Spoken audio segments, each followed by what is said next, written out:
พุทธพระธรรมพระสงฆ์เป็นสรณะเป็นตีปึ้งเราจะไปยึดเอามาอย่างเนาะเห็นนั่นมีข่าวก็เรื่องของข่าวเขาจะไปใส่ใจแต่มันต้องไปกึดอย่างมันนักเปิ่นบ่มีมันบ่จะทำได้อย่างอันกุตนอันนี้ก็มีคนอาตมาเคยเจอนะเจอคนว่ายันยังอีนะเรื่องมันเกิดที่อื่นแต่มาว่ากระทบกระทั่งตุเจ้าทั้งเหนือเขาอาตมาเคยเจอนะเจอขึ้นรถไปเมื่อน่ะหลาย10 ปีละนะมีคนมาอู้ว่าตุเจ้าบ่เดียวอย่างอันยังปากัดอู้ในรถเห็นคนหนึ่งเหลือบตามมาพอจะมากำอดมาได้เนาะก็เลยถามว่ามันเกิดขึ้นที่ไหนติตุเจ้าเปิ่นอย่างอันเนี่ยแกก็บอกปุ้นภาคอีสานปุ้นเขาก็แม่เอ้ยปีเอ้ยพ่อว่านี่เหมือนกับว่าเขาไม่ใช่คนอีสานเขาเป็นคนเมืองเนาะก็เลยอู้กันหลายอย่างหลายแล้วก่อนในที่สุดก็ไม่ใช่มีเรื่องเนี้ยเขาก็ไม่ได้ไปว่าอย่างนักกว่านั้นเพียงแต่ว่าฮือว่าฮือเหลวพอไส้พอหัวพ่องนี่เนาะตุเจ้าไม่ใช่ตุเจ้าอีสานสักตนเขาก็ไม่ใช่ตุเจ้าอีสานนี่เนาะทำไมถึงต้องมาอู้ถึงมันเน่าที่ไหนก็ว่ากันที่หั่นนี่นะจะไปคิดว่าปลาตัวเดียวเน่าถึงซ่าก็มีคนอู้อย่างบ่ต้องนับถือพระสงฆ์ละเนาะศาสนาเขาจะอยู่ได้ถึงวันนี้ก็อาศัยพระสงฆ์องค์เจ้าเนาะถ้าพระสงฆ์องค์เจ้านำมาอู้มาจากแน่นอนพุทธศาสนาอยู่บ่ได้บ่เดียวเขามี3 ก้อนนะ3 ก้อนเศร้าแต่ก่อนมี4 ก้อนมั่นคงกันนะบ่เดียวนี้เหลือ3 ก้อนเศร้าเขาเคยนึกเตาไฟสมัยก่อนเนาะเตาไฟที่อันเปิ่นเนี่ยกินเนี่ยว่านี่นะบ่เดียวนี่มีเนาะใจแก๊สกันไปหมดละแต่ก่อนเปิ่นจะเอาไม้มาแป่งสี่เหลี่ยมเอาดินเข้าใส่ลงเนาะแล้วเอาก้อนดินกีเนี่ยไปเซาะมาเอามาทำเป็นก้อนเศร้าเวลาดังหลัวกับดังตั้งลุ่มเนี่ยกินเนี่ยว่าก็ด้วยหลัวด้วยฟืนแต่บัดเดียวนี่มันตันสมัยไปแหมน้อยใจทานอาจจะมีเตาอยู่แต่ว่าใจทานแล้วก็ใจแก๊สมีเตาปิกนิกเตาใหญ่เตาน้อยเนี่ยกินมันก็เวยน้อยอันนี้มันก็พัฒนาไปตามการตามเวลาเนาะต่อไปภายหน้าจะมีอย่างบ่หัวอาจจะมีพลังงานแสงอาทิตย์เข้ามาแทนเตาแก๊สมันแปลงต่อไปคนต้องค้นคิดเอาความร้อนจากมันต้องมีนะมันต้องมีเพราะแบบเดียวรถก็เริ่มมีละรถพลังงานเกิดจากแสงอาทิตย์นะเริ่มจะมีการเปลี่ยนไปเรื่อยๆรถลาอย่างต่างๆก็มีการขับด้วยระบบไฟฟ้าชาร์จทีเดียวหลังต่อมาก็จะมีระบบเกี่ยวกับใช้พลังงานไฟฟ้าหรือว่าพลังงานแสงอาทิตย์เนี่ยอันนี้คือคนเฮาเนี่ยตราบใดที่มีสมองอยู่ก็ค้นคิดหาวิธีการต่างๆในการในการเดินกันไปกันมามันเป็นเรื่องที่ทุกคนต้องพอในวันต่างหน้ามันมีแต่การเปลี่ยนไปเรื่อยๆไม่แต่ไฟเดียวเนี่ยเริ่มแล้วเนาะไฟฟ้าพลังแสงอาทิตย์นะภัยที่ใจไฟนักเกาะตามกลางล่างกลางควงเมื่อค่ำเมื่อคืนก็ลงซื้อมาติดพอมันก็สว่างสวัยได้ปัญหาใกล้แจ้งมันถึงจะดับวัดนี่ก็มีหลายตัวอยู่ก็อาศัยแสงเราเนี่ยเมื่อค่ำเมื่อคืนใครจะเข้ามานี่หันมัดมาอย่างใดลบมาทางใดเพราะไฟมันมีทั่ววัดอันนี้ก็คือความพัฒนาหรือว่าการวิวัฒนาการด้านเทคโนโลยีของโลกเขาไปเรื่อยๆต่อไปวันต่างหน้ามันจะมีอย่างเกิดขึ้นในหลายอย่างที่เขาเกิดมาถึงหรือเกิดไว้แล้วแต่อาจจะบ่เป็นจริงอาจจะเป็นไปในอนาคตนะการขับเคลื่อนการไปหั่นไปนี่บัดเดียวนี่ก็เริ่มใจความเร็วนักขึ้นไปไปรถก็เพิ่มพลังกี่วัตต์เนี่ย3,000 วัตต์2,500 วัตต์เนี่ยเป็นห้องว่ารถ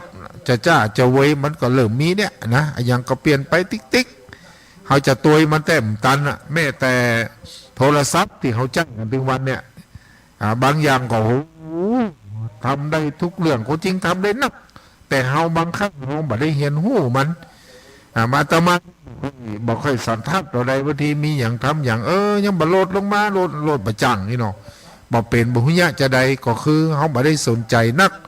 เอาโทรได้ฮับได้ก็พอใจแล้วนี่นะเล่นนั่นเล่นนี่พ่องพอทั้งไลน์ทั้งเฟซพ่องพอได้ละ เพื่อเป็นการศึกษาแน่นอนคุณและโทษมันมีเนาะโอ้ไปโอ้มาโอ้เวลาตัวใดแล้วนี่โอ้แม่เปิ่นโทรมาพอดีขอห้ามสายกันเนาะเป็นของใครนี่โอ้เมลาบ้านแม่ห่างขอเจริญปอนเด้อแม่เน้อเออชัดเจนนะแม่เนาะเจ้าชัดเจนดีวันนั้น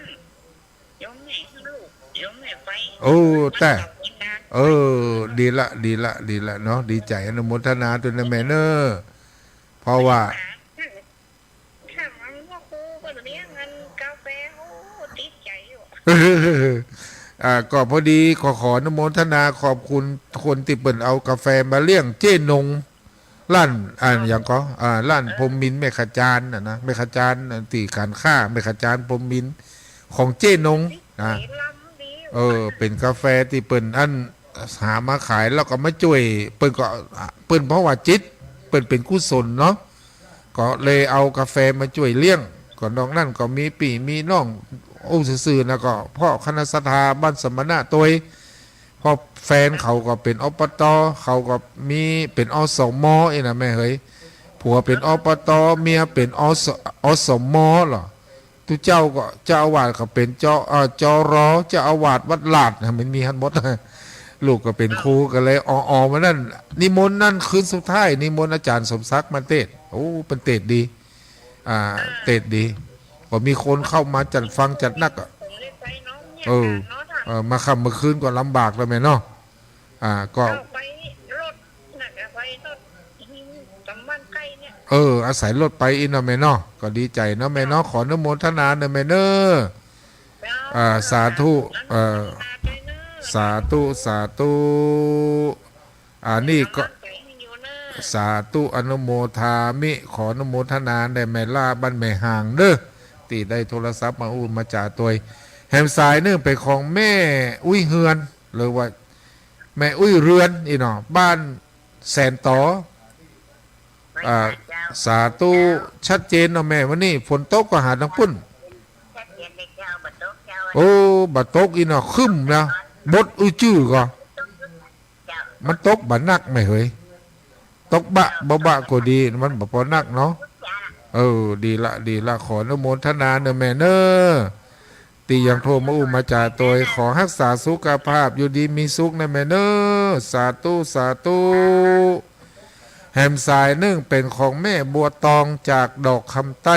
นะแม่บัวตองไปเกิดติดดอกคำใต้ขอเจริญปอนเนอะแม่เนอะ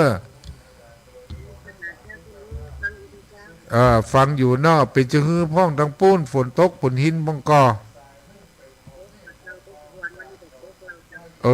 ฝนมันตึงตกกว่านะพวกประเทศนะไปตึงแดงปันลึงไปหรอก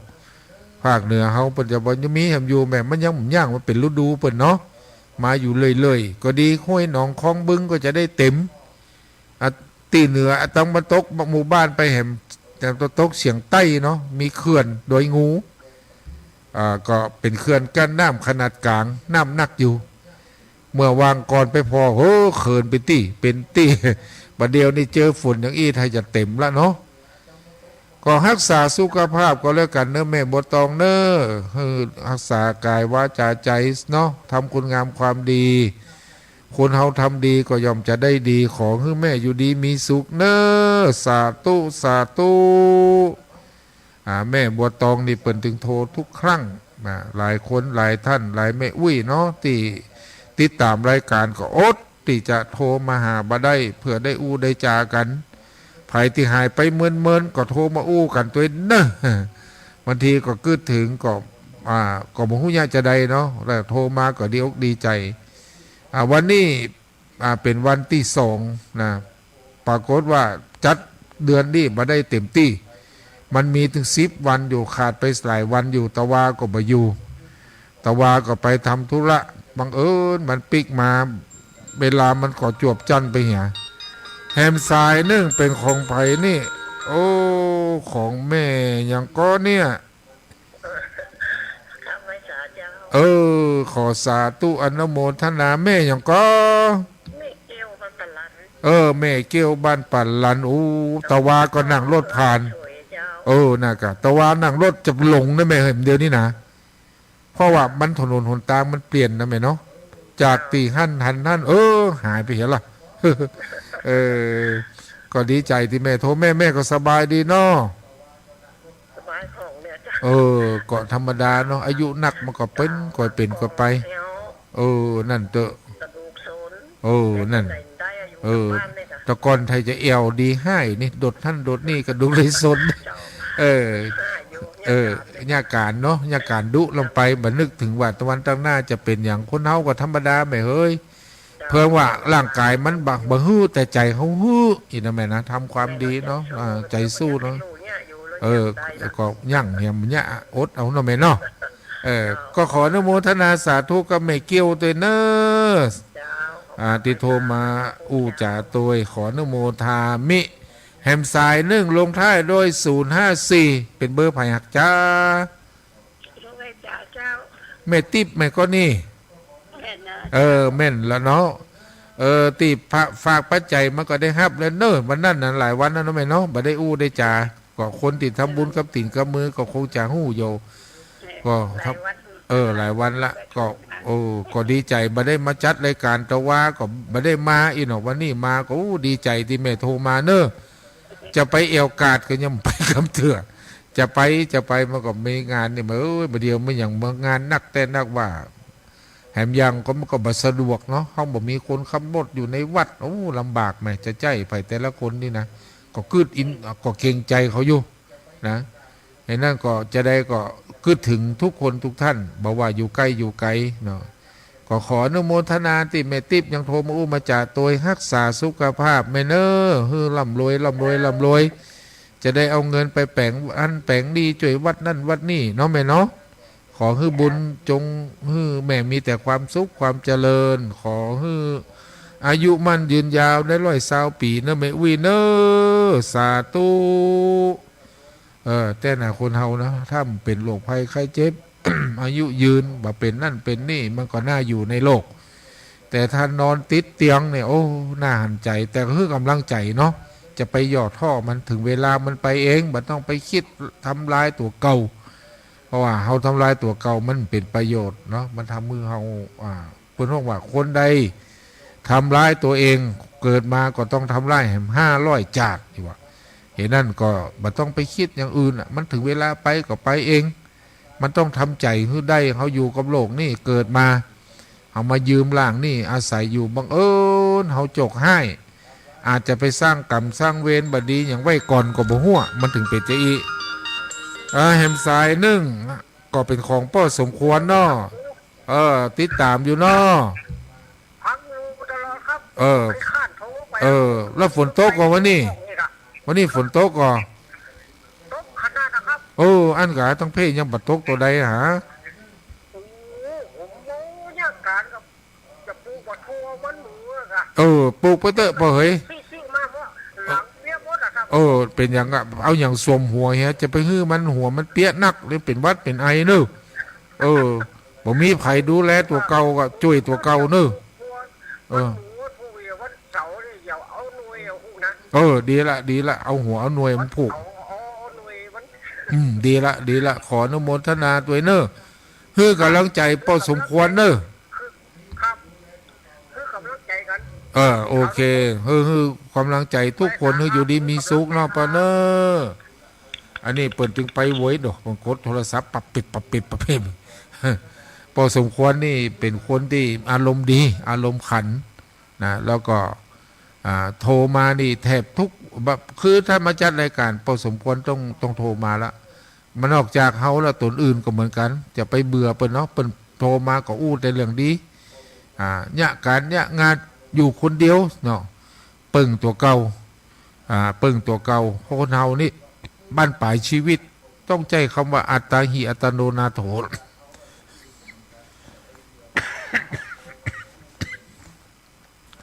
อัตตาหิอัตโนนาโถเป็นพุทธภาษิตที่พุทธเจ้าได้ตรัสไว้เป็นความจริงถึงแม้ว่าคนอื่นทำมือมันก็เหมือนตัวเก่าทำมือครับตัวเองอย่างการที่อายุ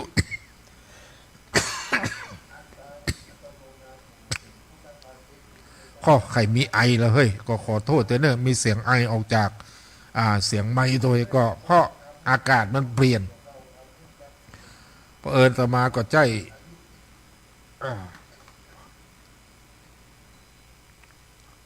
อ่าใจพัดลมตัว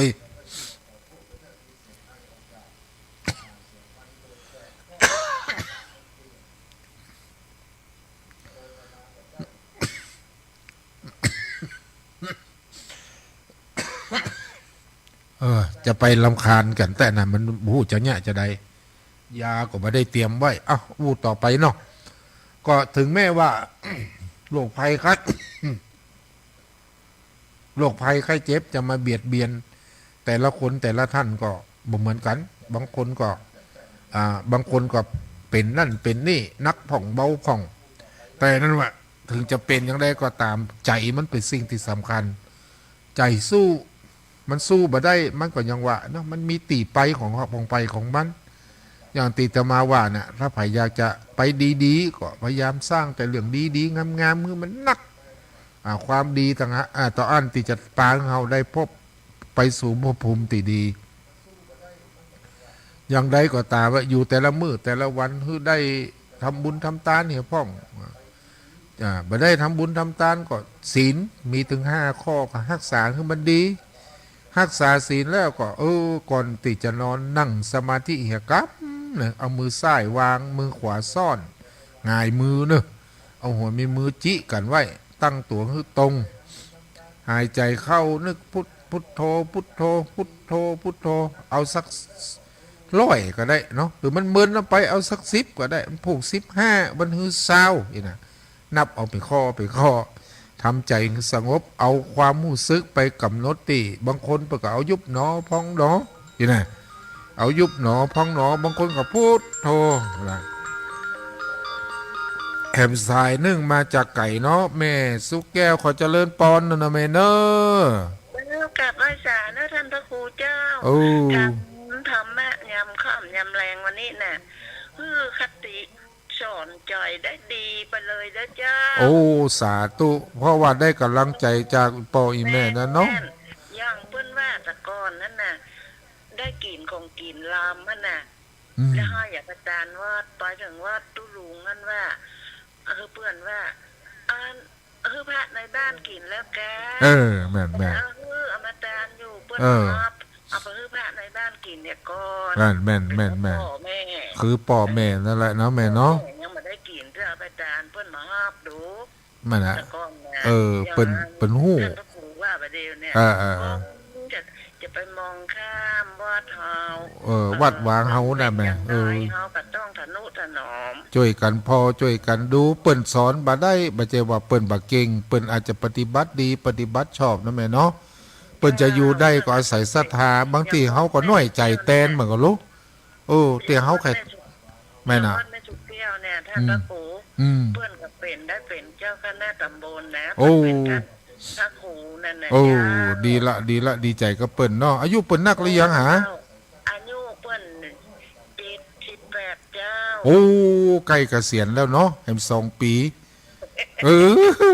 ตุเจ้านี่เปิ้นพักการเป็นตำแหน่งนะแม่ตำแหน่งทั้งเจ้าคณะตำบลเจ้าคณะอำเภอรองอำเภอเจ้าคณะจังหวัดนี่80 ปีแม่แต่ตำแหน่งเจ้าอาวาสนี่เต้าตายไม่เฮ้ยเจ้าอาวาสนี่นะถ้าบ่ลาออกนะแม่น่ะแต่ถ้าเป็นเจ้าคณะตำบลการองตำบลกาเจ้าคณะรองอำเภอเจ้าคณะอำเภอนี่80 ปีแม่ตึกและธรรมะเมื่อค่ำยามแรงน่ะคติสอนใจเตือนใจได้ดีมากๆไปเลยเด้อสาธุอนุโมทนาแล้วฝนตกอย่างพ่อก็แม่ต้องปุ้นหน้าเป็นห่วงวันนี้ขอให้ตกหยุดแต่ก็บ่ท่วมเหมือนอย่างเนาะแม่เนาะบ่ท่วมมะต้องสันปะตองปะน่ะแม่เนาะ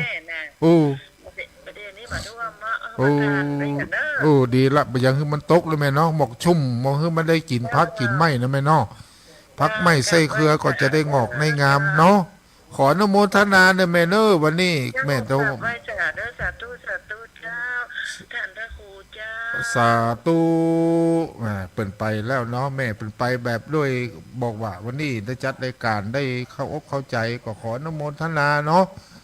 สิ่งที่อาตมาได้อู้ไปก็ไม่ได้หวังว่าอีพ่ออีแม่ได้สำเร็จนั่นสำเร็จนี่ถ้าสำเร็จได้ก็ยิ่งดี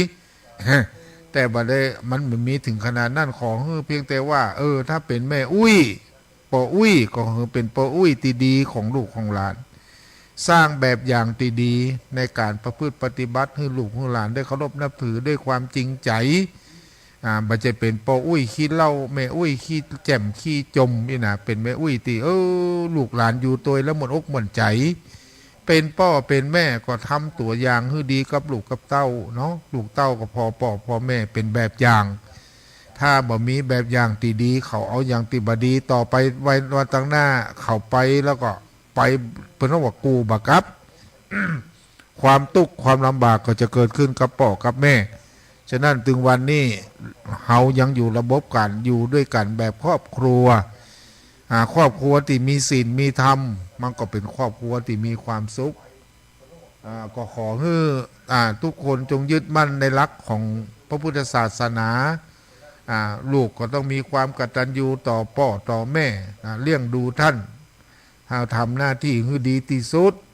เป็นพ่อเป็นแม่อย่างให้ลูกมีความกตัญญูก็ต้องสร้างความฮักความผูกพัน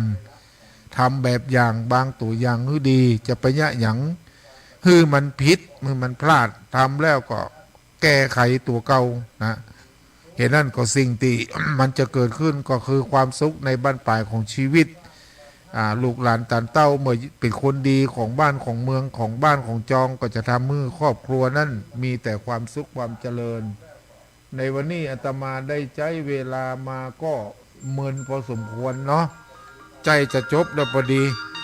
พอดีมีแหมสายเป็นสายสุดท้ายนะวันนี้เนาะเป็นของแม่สายฝนเนาะแม่เนาะสาธุเป็นจะได้พ่องทั้งปูนสบายดีเนาะแม่เนาะสบายดีเจ้าฝนมาตกนะแม่เนาะบ่อยเจ้านั่นเตอท่วมก็ขนาดเลยประท่วมเจ้าดีละคือมันจุ่มจะชุ่มช่ำอยู่ในพื้นที่นะแม่เนาะนอก็จะได้กินเนาะถ้านอแบบฝนมาตกก็บ่ออกนะแม่เนาะบัดนี้ดีละขออนุโมทนาตัวขอรักษาสุขภาพนะแม่เนออยู่ดีมีสุขก็ขออนุโมทนาขอบคุณญาติโยมทุกคนทุกท่านที่ได้โทรศัพท์